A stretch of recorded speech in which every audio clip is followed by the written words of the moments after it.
everybody, and welcome back once again. Here we are, week 3, game 4, another edition of Inside the Headset. I'm with head coach Thomas McDaniel.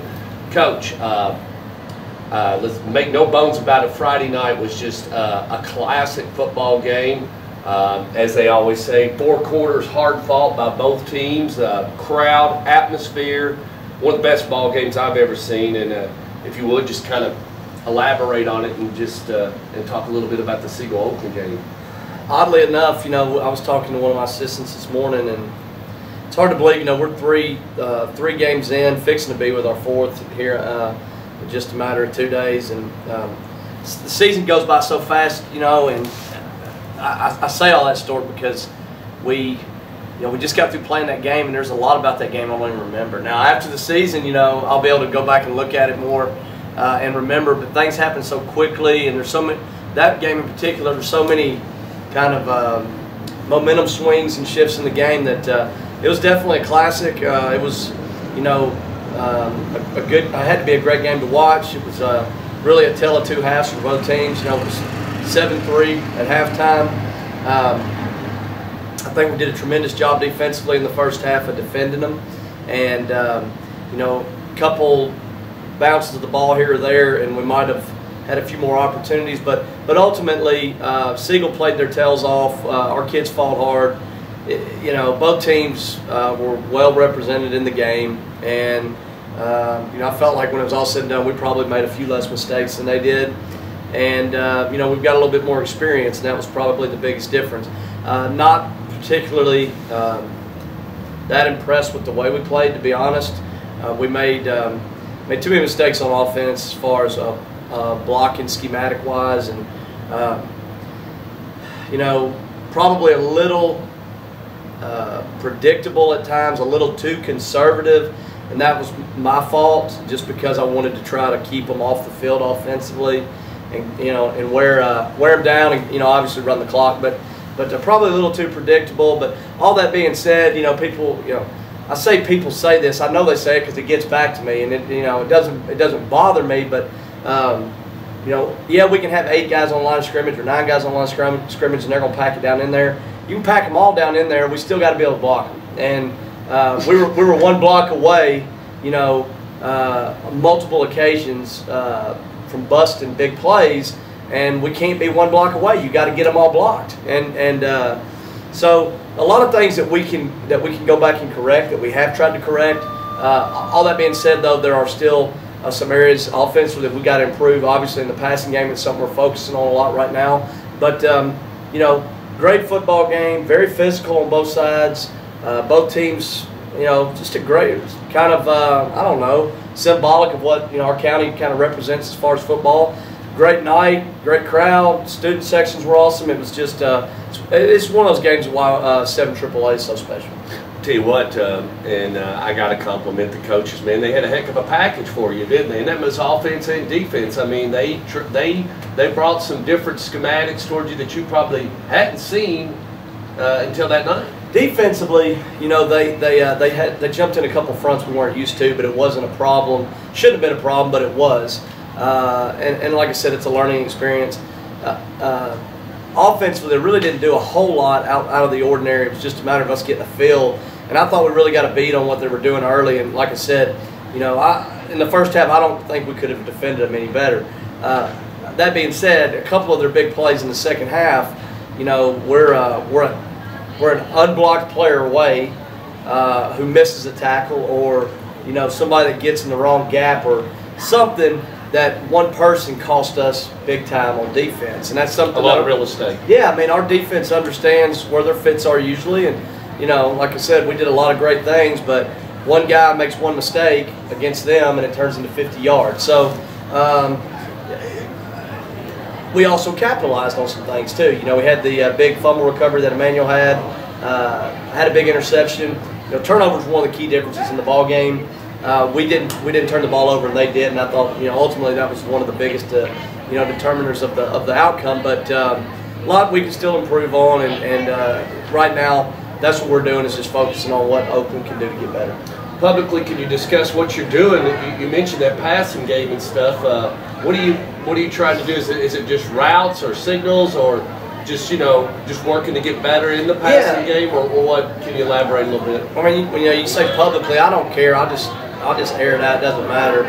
We're going to line up and run the football and try to dominate the line of scrimmage, which we did not do, and we should do. So everybody understands my frustration there, and we've got to get better up front. But at the same time, we do have to be realistic in that we have too many weapons on the offensive side of the ball that we have to be able to throw the football and be efficient when we do throw it. And, like I said, a lot of that is on me. We're not throwing it in situations that are a little unpredictable. Right. And we're not giving our quarterback confidence because we're not throwing easy things enough of the time. So that's our focus right now, getting back to the basics, trying to be a little bit more, multiple offensively, which we're capable of doing. We've got so many guys that need to touch the ball, but I've been saying that for 2 weeks and we've not done it. So my mindset right now is to, really spread the field a little bit more next week and try to use our jumbo packages or whatever anybody wants to call them, our big boy packages where everybody's packed in there, use them appropriately in the situations that it's called for in the game. And in the course of that game the other night, we had 2 turnovers inside the 20 going in. Well, I'm not going to go when we're inside the 20 against Siegel, and every down is important. I'm not going to do anything other than run the ball. I don't care. Why would you? I don't care who's back there, quarterback or whoever receiver. When we've got less than 20 yards and we've got 8 downs, I'm running it 8 times. It does not matter. But there were a couple other situations where we could have done some things differently. And like I said, it was a weird game. A lot of momentum shifts. A lot of crazy things that happened in the second half. But a fun game to be a part of, and fortunately for us, we're on the winning end. White elephant in the room. You're sitting at 3-0, trying to look for the 4th one. We'll make no bones about it. Go 4-0, and you got a tough opponent as the Tigers come in here. Talk about Arlington. Talk about your past, how you related, how you know the coach, and I'll let you just expand. Where you went to, how this whole thing kind of trickles around and comes back. I think there's some old friendships in here. Yeah, we played him the last 2 years, and Coach Wiley, Chris at Arlington, is a longtime friend of mine. He and I grew up in the same neighborhood. My dad coached youth football for 28 years, I think, and Chris played for him, and I grew up under Chris. We grew up like I said, we grew up in the same neighborhood. He beat up on me when I was a little guy, all that stuff, and so he's always been a friend of our family, and he and I've always been friends. And once this new playoff system came into effect, he and I talked after 2010 and just decided that it would be, a good trip for both teams, a good opportunity to play somebody competitive. And I think, now that we've played them for 2 years, everybody around here knows that, they consistently make the playoffs. They're solid everywhere as far as the football team. And it's probably one of the stronger schools in Shelby County right now. So it's a great test for us. They're number 9 in the state right now. I don't know what that means other than they're a good football team. Tom Krager does. Tom Krager knows what it means. Yeah. Just ask him. Yeah, I mean, they're a number 9 team in the state. They're offensively, I wouldn't say they're like Siegel, but they are spread. We've been defending spread the last couple of weeks. Doesn't make me feel uncomfortable at all. Matter of fact, like I said, I think our secondary has played tremendous the last few weeks. So we should be comfortable offensively, defensively. Defensively, they're similar to Siegel. So we should know how we're blocking them as far as up front, but be a good challenge. They'll throw it around 40, 50 times a game. Yeah, and we're going to run it 50 times a game. So 2 totally different styles, but they're a very talented football team, and we'll have our work cut out for us. But this is the 4th week in a row where it's just a grind, and we're not the only ones. Siegel's having to go through this, and Blackman is, and Riverdale. It's part of being in our county now, and it's part of the new playoff system. But there is no off week, and this week is it's going to be a huge challenge, and our kids understand that. Injury-wise, how are you?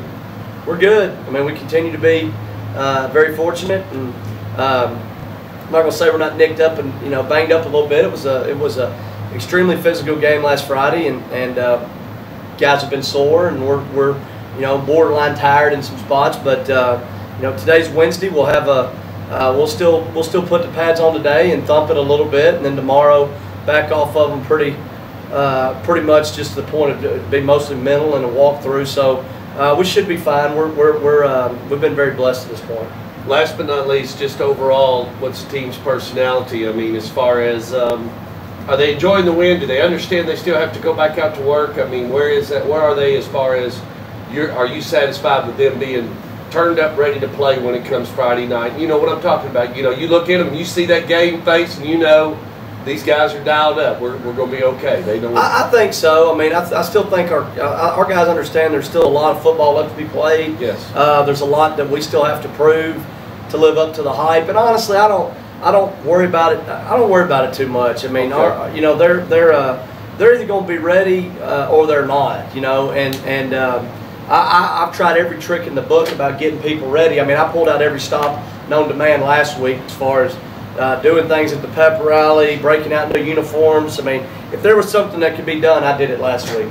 So we just need to play our style of football. We've focused this week, you know, on getting better at Oakland, and you know, I think it'll pay dividends for us Friday night. But look, our kids know, they should know, this is our fourth one, and you're only guaranteed 10.